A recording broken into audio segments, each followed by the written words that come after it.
The moment your child is born, something inside you changes forever. I remember holding my son James for the first time 63 years ago. His tiny fingers wrapped around my calloused index finger, and I promised him the world. I promised to protect him, to guide him, to give him everything I never had growing up. Now, as I sit alone in my study, staring at the pile of papers that represent his betrayal, I wonder where I went wrong. It started on a Tuesday. Nothing special about that day, just another mild autumn morning in Portland, Oregon. I'd been retired for 8 years from my construction company, the one I'd built from nothing into a respectable mid-sized business that had put both my children through college and provided us with a comfortable life. My wife Margaret had passed away 5 years prior, and since then, I'd settled into a quiet routine of morning walks, afternoon reading, and occasional dinners with friends or my children. James lived just across town with his wife Melissa and their 2 kids, my grandchildren Ethan and Sophie, 13 and 10. My daughter Emily had moved to Seattle for work, about a 3-hour drive away. She visited less frequently, but we spoke on the phone every Sunday without fail. That Tuesday, James called me around noon, his voice oddly strained. "Dad, I need to come by tonight. There's something we need to discuss." "Everything okay, son?" I asked, immediately concerned. Yeah, just it's important. Can I come by after dinner, around 8? "Of course. You know you don't need to ask." There was a long pause before he said, "Thanks, Dad," and hung up. I spent the rest of the day with a knot in my stomach. James had always been the more impulsive of my 2 children, more likely to find himself in trouble. In his younger years, it had been detention for talking back to teachers, then a couple of minor scrapes with the law during college. Nothing serious, just the typical rebellion of a young man testing boundaries. He'd settled down after meeting Melissa, gotten a good job in finance, and seemed to be on a steady path. As 8 o'clock approached, I found myself straightening up the living room, though it was already clean. Old habits die hard. Margaret had always insisted on a tidy house for visitors, even family. I made coffee and set out some of the oatmeal cookies I'd baked the previous weekend. Baking had become a hobby of mine since retirement, something to fill the hours and remind me of Margaret's kitchen warmth. The doorbell rang at 8:15. James stood on my porch, shoulders slumped, looking much older than his 39 years. He didn't meet my eyes as he stepped inside. "Want some coffee?" I asked, trying to keep my tone light. "Got anything stronger?" His laugh was hollow. I nodded and poured us both 2 fingers of the good bourbon I kept for special occasions. We sat across from each other at the kitchen table, the place where we'd had so many family meals, homework sessions, and heart-to-hearts over the years. James took a long sip of his drink, then reached into his messenger bag and pulled out a manila envelope. He placed it on the table between us but kept his hand on it. "Dad," he started, his voice barely above a whisper. "Don't be mad." Those words, the same ones he'd used when he was 7 and broke my watch, when he was 16 and dented the car, when he was 21 and dropped out of his first college program. I felt my stomach drop. "What's going on, James?" He slid the envelope toward me. "I've made some mistakes, big ones." I opened the envelope and began to read the papers inside: credit card statements, loan documents, letters from collection agencies, bank notices showing massive withdrawals. All told, they revealed a staggering debt of just over $150,000. "Gambling," he said before I could ask. "It started small, just fantasy football with colleagues, then online poker. I thought I could win it back, but it got away from me." I stared at the papers, trying to process the numbers I was seeing. "Does Melissa know?" He shook his head. "Not the full extent. She knows I've lost some money, but not this much." "And what do you expect me to do about this?" My voice was calmer than I felt. "I need help, Dad. They're threatening to take the house. Ethan and Sophie, they can't lose their home. I've tried everything. I've stopped gambling, I swear. Been clean for 2 months. But the damage is done and his voice broke. "I don't know what to do." I looked at my son. my grown son with his graying temples and the weight of his mistakes crushing him, and saw the little boy who used to ride on my shoulders, the teenager I taught to drive, the young man I helped move into his first apartment. "I'll need time to think," I finally said. "This isn't pocket change, James." "I know, Dad. I know it's a lot to ask, but I'll pay you back every penny, I promise. I can liquidate my 401k. Don't touch your retirement," I said sharply. "That's for your family's future. Let me review these papers and figure out what can be done." Relief flooded his face. "Thank you, Dad. I don't deserve your help, but thank you." After he left, I stayed at the kitchen table until dawn, going through every document, creating a spreadsheet of debts, interest rates, and payment schedules. The picture it painted was grim. James had taken out high-interest loans, maxed out credit cards, and even borrowed against their house. It was a financial disaster that had been years in the making. But I had savings, substantial savings from the sale of my business, plus Margaret's life insurance and our investments. I could cover this amount without jeopardizing my own security. It would mean postponing some plans, like the trip to Italy I'd been promising myself, but I could help my son get out from under this mess. The next day, I called James to tell him I'd help. The gratitude in his voice should have warmed my heart, but something felt off. There was relief, yes, but not the profound sense of responsibility or regret I'd expected. It wasn't until months later that I'd understand why. I met with my financial advisor and made arrangements to liquidate some investments. I set up a payment plan with James. He would repay me a modest amount each month, nothing that would strain his family's budget, but enough to maintain his dignity and responsibility. I paid off his most pressing debts directly, ensuring the money went where it was supposed to go. Life returned to normal, or what passed for normal. James seemed more relaxed when I saw him at family dinners. Melissa was warm and grateful, though I was never sure how much she knew about the extent of their financial troubles or my intervention. It was 6 months later when the first seed of doubt was planted. I'd gone to watch Ethan's baseball game on a Saturday afternoon. James was coaching the team, and I sat in the bleachers with other parents and grandparents, enjoying the spring sunshine and the simple pleasure of watching my grandson play. After the game, I went to congratulate them both. "Great pitching, Ethan," I said, giving him a hug. "Thanks, Grandpa. Did you see that last strikeout? Wouldn't have missed it for the world." James clapped me on the shoulder. "Thanks for coming, Dad. Hey, some of the parents are heading to Brewster's for a celebration. Want to join us?" "Sure, why not?" I rarely turned down a chance to spend time with family. At the restaurant, I found myself seated next to Linda Powell, whose son was on the team with Ethan. She was a friendly woman, a real estate agent if I recalled correctly, and we chatted amiably about the game and our grandchildren. "It's so nice to see James in good spirits again," she said during a lull in the conversation. "That trip to Vegas must have really recharged his batteries." I kept my expression neutral. "Vegas? Oh yes, Melissa mentioned they went last month. A second honeymoon of sorts, she called it." Linda smiled. "Said they stayed at the Bellagio. Very fancy. I've always wanted to go there myself." A weight settled in my stomach. James hadn't mentioned any trip to Las Vegas, and the Bellagio wasn't cheap. I knew that much. I made polite conversation for the rest of the meal, but my mind was racing. Where had they gotten the money for a luxury Vegas vacation when just 6 months ago they'd been on the brink of financial ruin?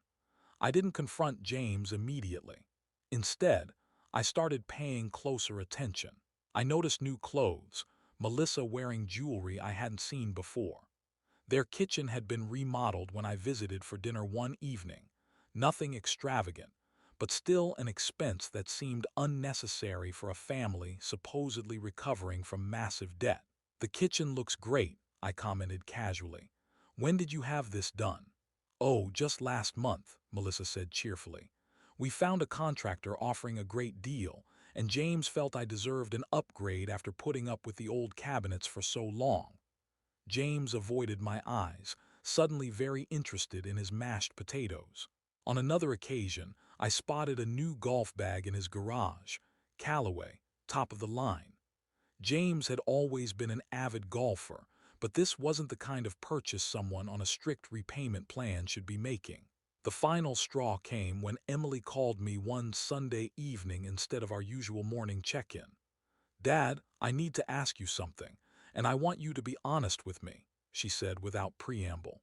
"I'm always honest with you, sweetheart. Did you give James money recently? A large amount?" I paused, unsure how much James had shared with his sister. "Why do you ask?" she sighed.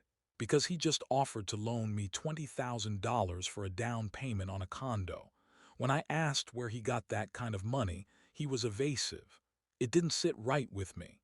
The betrayal hit me like a physical blow. James not only wasn't taking his debt to me seriously, he was using the financial cushion I'd provided to play the big shot with his sister. "Yes," I admitted. "I helped him out of a tough spot earlier this year. He told me he had gambling debts that were threatening his family's home." "Oh, Dad," Emily's voice was soft with sympathy. "Did you check his story? James has. He's been having problems for years. Melissa has bylaid him out more times than I can count. She finally put her foot down last year, told him she'd leave if he didn't get help." This was all news to me. He told me he'd been clean for 2 months when he came to me. Maybe he was, but Dad, $20,000 is a lot to just have lying around for someone who was drowning in debt less than a year ago. After we hung up, I sat in my darkened living room for hours, piecing together a picture I didn't want to see. James hadn't been honest with me. The question was, how deep did the deception go? The next day, I did something I'd never done before. I drove to James's house when I knew he'd be at work and Melissa would be home alone. She seemed surprised to see me but welcomed me in warmly. "Is everything okay, Frank?" she asked, concern evident in her voice. "I'm not sure," I said honestly. "Melissa, I need to ask you something and I need the truth. How bad was James's gambling problem?" Her face paled slightly. "He told you. He came to me for help with his debts earlier this year. Said he owed over $150,000 from gambling and was at risk of losing the house." Melissa sank into a chair. "150,000, that's not possible. What do you mean?" "Frank, James has had issues with gambling, yes, but we've been working through it together. He goes to GA meetings twice a week. His debts were nowhere near that amount, maybe 20,000 at the worst, and we've been handling the payments ourselves. I made sure of it. I take care of all our finances now." The room seemed to tilt. He showed me documents, loan statements, credit card bills. "May I see them?" she asked quietly. I didn't have the papers with me, but I promised to show them to her soon. As I drove home, my mind was churning. If what Melissa said was true, what had happened to the rest of the money I'd given James? And why had he lied about the extent of his debts? That evening, I pulled out the documents James had given me and examined them more carefully than before. I'd been so shocked by the total amount that I hadn't scrutinized the details as thoroughly as I should have.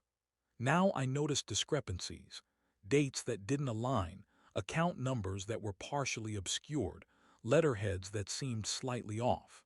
With a growing sense of dread, I called the main number for one of the credit card companies listed and inquired about the account using the information on the statement. The representative couldn't find any record of such an account in James's name. I felt physically ill. My son hadn't just exaggerated his debts, he'd fabricated most of them. The documents were forgeries, convincing enough to fool a concerned father who wanted to believe his son needed help. I spent the next week investigating, making calls, checking records. Some of the debts were real, about $30,000 worth. The rest was fiction, an elaborate scheme to extract money from his own father. When I finally confronted James, it wasn't with anger but with profound disappointment. I invited him to my house, sat him down in my study, and laid out everything I'd discovered. "Why?" I asked simply when I finished presenting the evidence. He couldn't look at me. "I needed the money." "For what, James? What was so important that you had to lie to me, forge documents, betray my trust?" "It's complicated, Dad." His voice was barely audible. "I've got time." And so, in halting sentences, the truth emerged. Yes, he'd had gambling debts, but they weren't as substantial as he'd claimed. He'd used the bulk of my money for investments, risky ones that promised high returns. He'd lost most of it. The trips, the renovations, the gifts, those had been funded by the small portion that had paid off before the investments tanked. I was trying to build something, Dad, for my family, for the future. I thought I could multiply what you gave me, pay you back with interest, and still have enough to set us up comfortably. You could have just asked for help with your legitimate debts, or for investment capital if that's what you truly wanted. Why the elaborate lie? He had no answer for that, at least none that he could bring himself to say aloud. But I knew. It was easier to play the desperate son, the victim of addiction, than to admit he wanted my money for his get-rich-quick schemes. Addiction garnered sympathy, greed did not. I left James sitting in my study that day, telling him I needed time to process everything. In truth, I needed to make a decision, not just about how to respond to his betrayal, but about what kind of man I wanted to be in the face of it. That night I dreamt of Margaret. We were sitting on the porch swing at our old house, the one where we'd raised our children. In the dream, she held my hand and said nothing, but her presence was a comfort. I woke with tears on my cheeks but clarity in my mind. The next morning I called my attorney, Stuart Levinson. We'd been friends for decades, and he'd handled the sale of my business when I retired. "Frank, good to hear from you. What can I do for you today?" His voice was warm and familiar. "I need some legal advice, Stu. It's about James." "Everything okay?" The immediate concern in his voice reminded me of how close our families had been over the years. His son and James had played Little League together. "Not really. Can I come by your office later today?" "Of course. I'll clear my schedule at 2 p.m." In Stuart's wood-paneled office, I laid out the whole sordid story. The fabricated debts, the forged documents, the misappropriated funds. Stuart listened without interruption, his expression growing grimmer by the minute. "What do you want to do, Frank?" he asked when I finished. "I don't know. Part of me wants to report him for fraud. Another part can't bear the thought of my son facing criminal charges." Stuart leaned back in his chair. "Those are the extremes. There's middle ground here. What do you suggest?" "Let me draft a repayment agreement, legally binding with real consequences if he defaults. We'll structure it fairly but firmly. He needs to understand the gravity of what he's done without destroying his life or your relationship. And if he refuses, then you have decisions to make. But let's cross that bridge if we come to it." I nodded, grateful for Stuart's pragmatic approach. "There's something else I'd like to do, too." "What's that?" "I want to change my will." The next few days were a blur of legal consultations and personal reflection.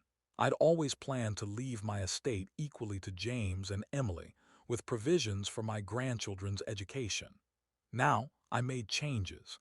Emily would still receive her share outright. James's portion would be placed in a trust, with strict conditions about how and when funds could be accessed. His gambling addiction and financial irresponsibility had forced my hand. I also established separate trusts for Ethan and Sophie, ensuring their education would be funded regardless of their parents' financial situation. These trusts would be managed by Emily until the children reached adulthood. When the paperwork was ready, I called a family meeting. Everyone would be there: James, Melissa, Emily, and even the kids. It was time for complete transparency. They gathered in my living room on a Sunday afternoon. The tension was palpable. Emily had been filled in on the situation, and Melissa's tight expression told me she and James had been having difficult conversations of their own. "Thank you all for coming," I began, standing before my family with a steadiness I didn't entirely feel. "There are some matters we need to discuss as a family." I first addressed Ethan and Sophie directly. "Grandpa has set up special accounts for both of you for college. No matter what happens, that money will be there when you're ready to use it." Their young faces registered confusion more than anything else, but they nodded politely. "Why don't you two go watch TV in the den for a bit? The adults need to talk. Once they were out of earshot, I turned to James. Stewart has drawn up a formal repayment agreement for the money you took from me under false pretenses. I slid the document across the coffee table toward him. This outlines a schedule for you to repay the full amount over the next 10 years, with modest interest. It also stipulates that Melissa will have full visibility into our arrangement and all related transactions. James stared at the papers, his face ashen. Dad, I'm not finished, I said, my voice firm but not harsh. I've also revised my will. Your portion of my estate will be placed in a trust with specific conditions regarding access and use. Emily will serve as co-trustee along with my attorney. Emily sat quietly, her hands folded in her lap, her expression a mixture of sadness and resolve. This isn't about punishment, James. It's about protection for you, for your family, and yes, for the legacy I've worked my entire life to build. Melissa reached over and took James's hand. We understand, Frank, and we accept these terms. James looked up, finally meeting my eyes. What happens if I don't sign this? The question hung in the air, heavy with implication. I'd anticipated it but still felt a pang at hearing it spoken aloud. Then I'll pursue other legal remedies, James. What you did wasn't just a breach of family trust, it was fraud. I don't want to go down that road, but I will if I have to. Emily spoke up then. James, just sign it. This is more than fair, considering what you did. After a long moment, James picked up the pen Stewart had provided and signed his name to the agreement. Melissa signed as witness, and I felt a small knot inside me loosen slightly. There's one more thing, I said after collecting the signed documents. I've decided to go ahead with my trip to Italy. I leave in 2 weeks. But Dad, with everything that's happening, James started, this isn't up for discussion. I've worked hard my entire life. I've put my children first in every decision. I've postponed my own dreams repeatedly for the sake of my family. It's time I lived a little for myself and for your mother's memory. The mention of Margaret silenced any further objections.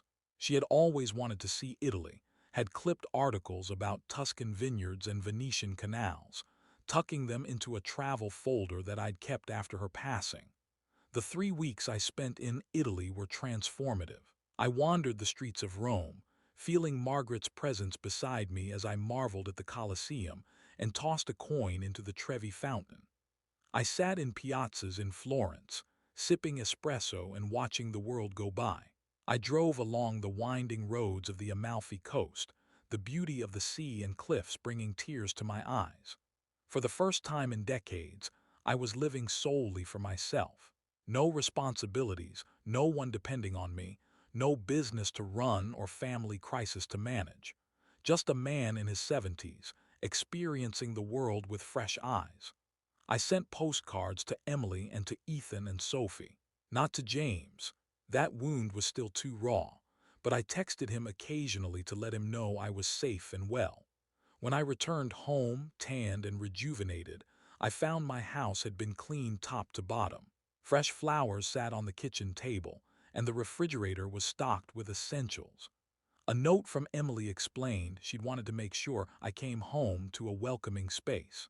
That evening, as I unpacked and sorted through my mail, the doorbell rang. It was Melissa, alone. "Welcome back, Frank," she said, giving me a warm hug. "You look wonderful. Italy must have agreed with you." "It did," I admitted, inviting her in. "Best decision I've made in years." We sat in the living room, and she filled me in on what had happened during my absence. James had started individual therapy in addition to his GA meetings. He'd been making his payments as agreed. The kids were doing well in school, and Ethan had made the all-star baseball team. "He wants to see you," she said finally, "but he's afraid you won't want to see him," I sighed. "I'm not angry anymore, Melissa, just disappointed and wary." "That's fair. He's working hard, Frank, on himself, on his issues. He knows he broke something precious and he's desperate to fix it. Some things, once broken, are never quite the same again. True, but they can still be beautiful, just in a different way." She reached into her purse and pulled out a small, wrapped package. "He wanted me to give you this. No pressure to open it now or to respond. Just, when you're ready. After she left, I sat with the package on my lap for a long time before carefully unwrapping it. Inside was a leather-bound journal, the cover embossed with the words New Beginnings. I opened it to find James's handwriting on the first page. Dad, this journal is for your next adventures. I hope you'll fill it with memories as beautiful as the ones you made in Italy. I'm sorry for everything. Words seem inadequate, but they're all I have right now. I'm working to become the man you raised me to be, the man I lost sight of somewhere along the way. With love and profound regret, James, I closed the journal, emotions washing over me in waves. It was a small gesture, perhaps, but it felt sincere. The road to rebuilding trust would be long, but maybe this was the first step. The following months brought gradual healing. James and I began with short, somewhat awkward visits, coffee at a local cafe, watching a baseball game together. We talked about safe topics, the weather, sports, the kids. Slowly, we added layers of depth to our conversations. He told me about his therapy, the realizations he was making about his relationship with money and risk. I shared stories from my trip and memories of his mother that he'd never heard before. Melissa acted as a bridge between us initially, smoothing rough spots and facilitating communication. Emily visited more frequently, her pragmatic nature and dry humor lightening tense moments. The grandchildren, blissfully unaware of the adult complexities swirling around them, continued to be a source of joy and common ground. 6 months after my return from Italy, James invited me to attend a Gamblers Anonymous meeting with him. It was family day when members could bring loved ones to understand the program better. You don't have to come, he said when he called with the invitation, but it would mean a lot if you did. I agreed, more curious than anything else. The meeting was held in the basement of a local church, the space plain but comfortable. About 20 people sat in a circle of folding chairs, some with family members beside them, others alone. James introduced me simply. "This is my dad, Frank." I nodded and shook a few hands, then sat and listened as people shared their stories. Tales of spiraling debts, lost homes, broken marriages, estranged children. The raw honesty in the room was both uncomfortable and oddly refreshing. When it was James's turn to speak, he straightened in his chair and cleared his throat. "My name is James, and I'm a compulsive gambler. I've been clean for 11 months now." A chorus of "Hi, James" and supportive murmurs followed. Most of you know my story, how I nearly lost everything to this addiction. But what I haven't shared before is the extent to which I betrayed my father's trust. He glanced at me, then continued. "When my gambling debts got bad, I went to my dad for help. But I didn't just ask for help. I lied about how much I owed. I created fake documents. I exploited his love and concern to get more money than I needed, telling myself I'd invest it and make us both rich." His voice cracked slightly. "Instead, I lost most of it on bad investments and spent the rest on things I didn't need, trying to keep up appearances." The room was silent, everyone listening intently. My dad found out, of course. He's too smart not to have. And he had every right to turn his back on me, to report me for fraud, to cut me out of his life completely. James turned to face me directly now. Instead, he gave me a path to make amends. He set boundaries, strict ones, but he didn't give up on me. He showed me what real strength and dignity look like. I felt a lump forming in my throat, unexpected emotion welling up. I'm working every day to be worthy of that second chance, to rebuild what I broke, to be the kind of man my father raised me to be and the kind of father my kids deserve. James finished, his eyes shining with unshed tears. After the meeting, as we walked to our cars, I found myself unable to maintain the emotional distance I'd been carefully preserving. "That couldn't have been easy," I said, speaking so openly about what happened. James shook his head. "No, but it was necessary, for my recovery and for us." We stood in the parking lot, the evening air cool around us. For the first time since discovering his deception, I reached out and hugged my son. He stiffened in surprise, then returned the embrace, his shoulders shaking slightly with silent tears. "I'm proud of the work you're doing," I told him, my voice rough with emotion. "It takes courage to face yourself like this. I'm so sorry, Dad, for everything. I know you are, son, I know. It wasn't forgiveness, not completely. That would take more time. But it was acknowledgement of his efforts, recognition of his struggle, and an opening for something new to grow in the space between us." 1 year to the day after James had first come to me with his fabricated debts, I invited the whole family over for dinner. Emily drove down from Seattle with her new boyfriend, Greg, a soft-spoken architect she'd been dating for a few months. James, Melissa, and the kids arrived bearing a homemade chocolate cake, Margaret's recipe, which Melissa had coaxed out of me years ago. The evening was relaxed, filled with good food and genuine laughter. After dinner, as the kids played a board game and the adults lingered over coffee, I cleared my throat to get everyone's attention. "I have an announcement to make," I said, feeling suddenly nervous despite my preparation. "I've been doing some thinking about the future." All eyes turned to me, curiosity and perhaps a hint of apprehension on their faces. "I've decided to establish a family foundation, the Margaret Coleman Memorial Foundation. It will focus on two areas: financial literacy education for young people and support for families affected by gambling addiction." Surprise registered on everyone's faces, followed by smiles of approval. "The foundation will be funded initially with a significant portion of my estate and will be managed by all of us together, as a family." Emily was the first to respond.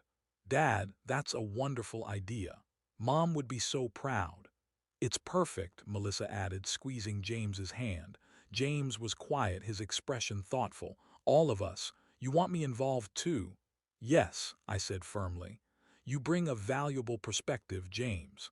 Your experience, as painful as it's been, can help others avoid similar pitfalls. And I believe in the man you're working to become." The trust in my words was still tenuous, still being tested daily, but it was real. James had maintained his payment schedule faithfully. He'd continued his therapy and GA meetings. He'd been transparent about his finances with both Melissa and me. Small steps, but consistent ones. "Besides," I added with a small smile, "the Foundation's bylaws include strict financial controls and oversight. This isn't just about trust. It's about creating something meaningful that can help others while honoring your mother's memory." Later, as the evening wound down and people began gathering their things to leave, James lingered behind. "Dad, can I have a word?" We stepped out onto the back porch, the night air crisp and clear. Stars punctuated the dark sky above us, and a crescent moon hung like a silver pendant. "The foundation, it's a generous gesture," James said, "more than I deserve." "It's not about deserving, James. It's about creating something positive from all of this. And about family. We're still that, despite everything."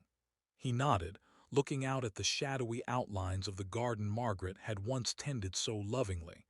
"I want you to know I'm committed to making this right. Not just the money, though I'll repay every cent, but the trust. I know that takes time." "Yes, it does, but we have time."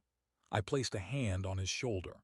"Your mother used to say that the true test of a person isn't whether they make mistakes, it's what they do afterward, how they face the consequences and learn from them.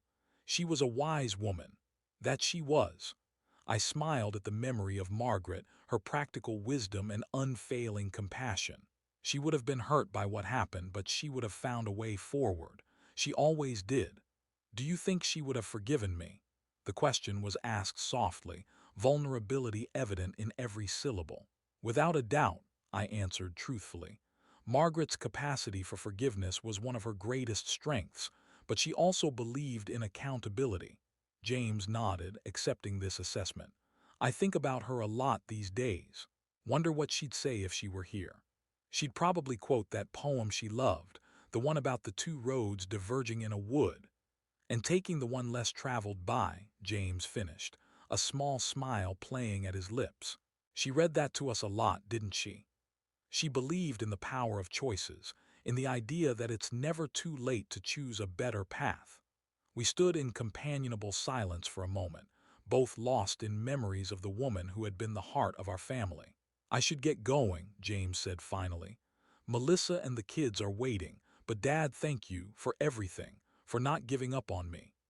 As I watched him walk to his car where his family waited, I felt a sense of peace that had been absent for a long time. The road ahead would still have its challenges. Trust, once shattered, requires patience and consistent effort to rebuild. But we were moving forward, creating something new from the broken pieces of what had been. That night I sat in my study and opened the journal James had given me. I hadn't written in it yet, waiting for the right moment, the right words. Now I picked up a pen and began to write. Today, we began again. Not from where we were, that's impossible, but from where we are now, with all our scars and wisdom and cautious hope. Margaret would call it a new road through the wood. I'm not sure where it leads, but for the first time in a long while, I'm looking forward to finding out. 2 years have passed since that night. The Margaret Coleman Memorial Foundation is now a registered nonprofit, small but growing in impact. We've funded financial literacy programs in local schools and provided emergency assistance to several families devastated by gambling addiction. James serves on the board alongside Emily and me, his insights proving valuable in ways none of us anticipated. He's repaid almost half of what he owes me, never missing a payment. More importantly, he's remained gambling-free and has become an advocate for addiction awareness in our community. Melissa tells me he speaks at high schools occasionally, warning young people about the slippery slope from casual betting to life-altering addiction. Our relationship has found a new equilibrium, not the unquestioning trust of before, but something more nuanced, more aware of both our strengths and limitations.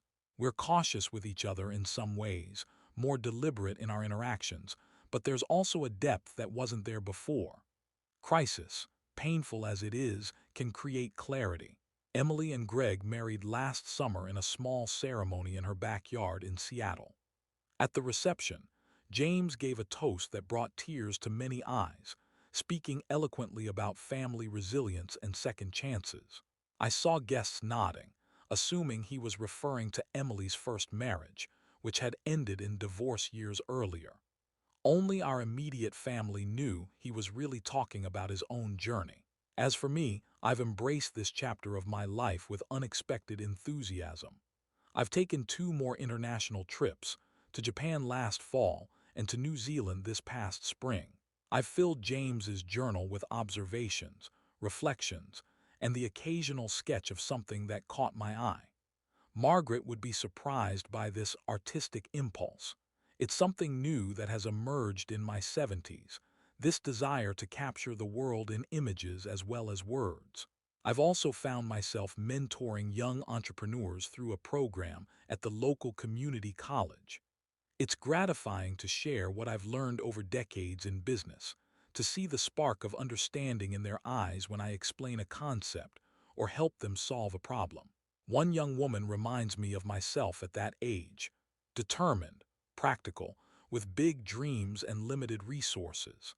I've taken her under my wing, helping her navigate the challenges of starting a small construction company in a male-dominated industry. Life has a way of surprising you, even at 73. The betrayal that once seemed like the end of something precious has, improbably, led to new beginnings. Not just for James, but for all of us. Last week, Ethan asked if I would teach him how to fish. We spent a peaceful Saturday at the lake where I used to take James and Emily when they were children. As I showed my grandson how to bait a hook and cast his line, I felt a profound sense of continuity, of life cycling forward despite its detours and disappointments. "Grandpa," Ethan said as we waited for the fish to bite, "Dad told me you saved our house when he was in trouble."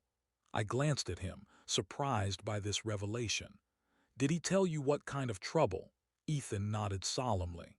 "He said he got addicted to gambling and almost lost everything, but you helped him and now he's better." "That's right," I said carefully. "Your dad worked very hard to overcome his addiction. I'm proud of him for that. He said you taught him what real courage looks like. Ethan's young face was serious, processing adult complexities as best he could. He says you're his hero. I felt a lump form in my throat. Well, I don't know about that. We all just do our best, Ethan. Sometimes we succeed, sometimes we fail. The important thing is to keep trying, to learn from our mistakes. Like when I struck out 3 times in the championship game, but you told me to keep my head up and focus on the next at bat. I smiled at the comparison. Exactly like that. Life gives us lots of at-bats if we're willing to step up to the plate. As we packed up our gear later that afternoon, I thought about the conversation with Ethan. James had chosen to be honest with his son about his failings, a courage of its own kind. He was breaking the cycle of secrecy that so often accompanies addiction, showing his children that vulnerability and accountability are strengths, not weaknesses. Perhaps that's the greatest lesson in all of this. Not that betrayal destroys trust, but that honesty, consistency, and genuine remorse can build something new from the ruins. Not that people are either good or bad, but that we are all capable of both tremendous selfishness and remarkable growth. Not that family bonds are unbreakable, but that they can be mended with patience, forgiveness, and clear boundaries. Tonight, we're gathering at James and Melissa's house for a family dinner. Emily and Greg are driving down from Seattle with news they've asked to share in person. James has been sober for 3 years now. The foundation is helping more families each year. Ethan and Sophie are growing into thoughtful, kind young people. And I, at 73, am discovering that life still holds adventure, purpose, and joy, sometimes in the most unexpected places. The papers that once represented James's betrayal are now stored away in a folder in my desk drawer, a reminder of lessons learned and wisdom hard-won. Life rarely follows the path we expect, but each deviation teaches us something valuable if we're willing to learn. And I, even at 73, am still learning. If you like this story, please like this video, subscribe to the channel, and share your impressions of this story in the comments. To listen to the next story, click on the box on the left.